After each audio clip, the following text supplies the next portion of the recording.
Sad day, everyone. Sad day. No social Speedway Tuesday today. But that's because we got Kyle Petty's hot takes. April Fools! Did I get you? Happy April 1st. Hi, howdy. What's up, y'all? Welcome to NASCAR Daily. It's your girl, Jessie Punch. Like I said, no social Speedway Tuesday, but that's because we saw quite an interesting finish to Saturday night's Xfinity Series race under the lights at Martinsville. Last lap pass. Sammy Smith is there. Justin Allgaier is there. Will there be contact? There is. There goes Gray. Here comes Allgaier. Austin Hill out of nowhere is going to win. Oh my goodness. Martinsville. Do you believe that? So I had to bring in my guy Kyle Petty to give us his takes that, as we know, are always hot, where you can only hear them here on NASCAR Daily this season. So let's hear from Kyle on what we saw Saturday.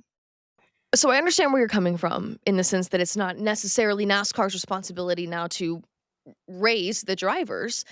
But what does NASCAR do now in response to what we saw on Saturday? Okay, here's what NASCAR does. They put on their big boy pants and they send these guys home. They make them sit at home. Take something away. Don't take money. Don't take points. Take the opportunity to sit in that car and hang on to that steering wheel and race. Let them watch races and understand how it should be done. And listen, until NASCAR, they are the end. They are the last line of defense for the sport. They are the last line that can keep the integrity of the sport and the spirit of the sport where it needs to be. It's not all on them. I'm going to say that again. They were put in this position by so many people leading up to that, by the parents, by the crew chiefs, by the owners, by the spotters, by all those people, by the attitudes these kids bring into the sport. They were put in that position, but they have to be the final word. And they have to say, set it out for 5 or 6 weeks, bud. Sorry, if you're going to drive with your head up your rear end where you can't see, you can sit at home and watch it on TV where you can see. That's the way it needs to be. And until NASCAR, until the sanctioning body is willing to step up and penalize the teams and the owners and the crew chiefs and the drivers because of these cases, that's it's not going to change. When the sponsor sees that their driver's sitting at home, the sponsor is going to say, "Oh, I don't want any part of this." Sorry about that. You should have thought about that before you wreck somebody. You should have thought about losing that potential sponsor, losing that fan base. NASCAR has to step in. I don't care. That's just my opinion. To turn this ship around or to at least head it in another direction, NASCAR has to make a stand. Well, where does that lead us, though, in the conversation of the entertainment industry? Because obviously, you talk safety. You talk safety. That is hands down the number one priority. And you said it. There's never a time to retaliate with a race car. But when you start talking penalties and sitting people out of race cars, you take away the development of rivalries. You take away the development of what we see maybe post race in some of these scuffles. Or do you? You're shaking your head. What do you Yeah. say in that regard? So you're telling me a rivalry is a fight. You're telling me a rivalry is a scuffle. That's what you're telling me. You're telling me you have to have a scuffle. You have to have a fight. You have to have a wreck to have a rivalry.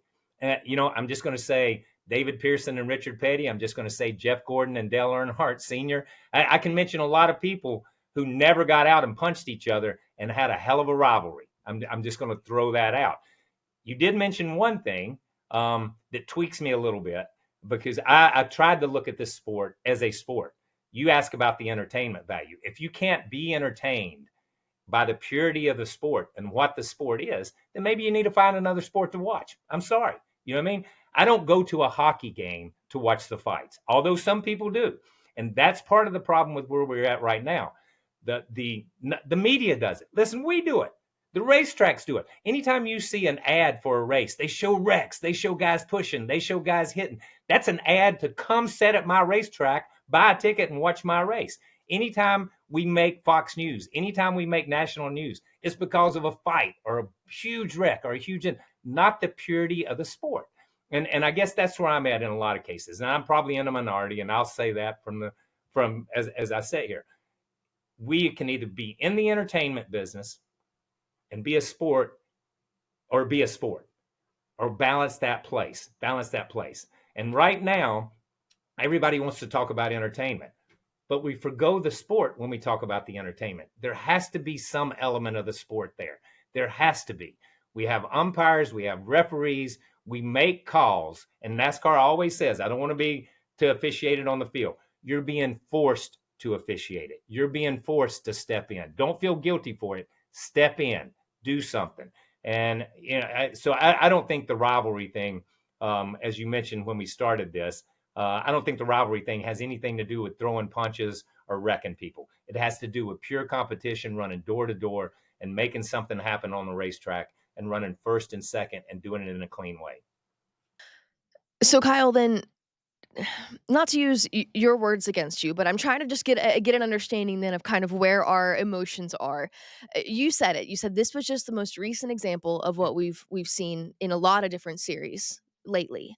And then Sammy said it. He said, "Look, people are gonna maybe say that I'm a dirty driver or call me whatever, but everybody's doing it. So who cares? Everybody's doing it." And you have such a negative air right now about the drivers in the field. So where are your thoughts on the future of NASCAR? Where is your confidence when it comes to the talent that's coming up through the field and what's gonna be our Cup Series one day? Okay, so here's what I will say. I think the talent in the truck series, as we look at the top 10 or 15 guys in the truck series and the top 10 or 15 guys in the Xfinity series, is some of the greatest talent that has ever come through the NASCAR process. I think when you look at Daniel Dye, when you look at Sammy Smith and his talent, let's just look at raw talent. And you look at raw talent with Taylor Gray, you look at raw talent with Raj, you look at raw talent with so many of these guys. They are phenomenal race car drivers, and they have the opportunity to do great things for themselves and for the sport of NASCAR, and to take the sport places that Jeff Gordon took it, that Johnson took it, that all these great drivers have taken and moved the sport along. They have that opportunity. At the same time, they're not a Jimmy Johnson right now. They're not a Jeff Gordon right now. They're not those great drivers between their ears, in their head. They only see win, win, win, win at all costs. And that's not what those other drivers saw. Even in their early career, they didn't take people out. They didn't wreck people. That's a mentality that I go back to it, and I'm going to say it for the final time, maybe in this interview. Anyhow, it was taught to them through their coaches, through their parents, through the way they were raised. Sportsmanship. You've got to have sportsmanship. Overall, the biggest thing you have to have is respect for your competitors and respect for the sport. And they show a lack of respect for the sport and a lack of respect for their competitors. Not all of them. I'm not going to blanketly or broad brush and say everybody that competes. Talent-wise, they're so far ahead of any group that's ever come along. It's incredible to watch them. Attitude-wise, they're so far below any group that has ever come along. It's fascinating and really sad to watch some of the things they do and what goes on. That gap has to be brought together. And that's why I say it is not NASCAR's fault, not in any way, shape, or form. But NASCAR, as the sanctioning body, is the only group that can pull these kids and bring them closer together, along with their owners, along with those spotters that think they drive race cars, along with those crew chiefs that sit up there on the stand and egg their drivers on. They all have to get on the same page, and that's to win in the right way, not win at all costs. Well, Kyle, thanks for the time. Thanks for the hot takes. Appreciate them as always. Looking forward to hearing more of them this season on NASCAR Daily. Well, thank you, Kyle, for the takes. Always hot and always appreciated. All right, I'll be back with y'all tomorrow. And from one Kyle to another, I'm bringing Kyle Larson with me tomorrow for a very special announcement. So be sure to tune in on NASCAR's YouTube channel on all podcast platforms or even on the NASCAR channel on Tubi. All right, have a happy Tuesday, y'all. I'll see you tomorrow. Bye.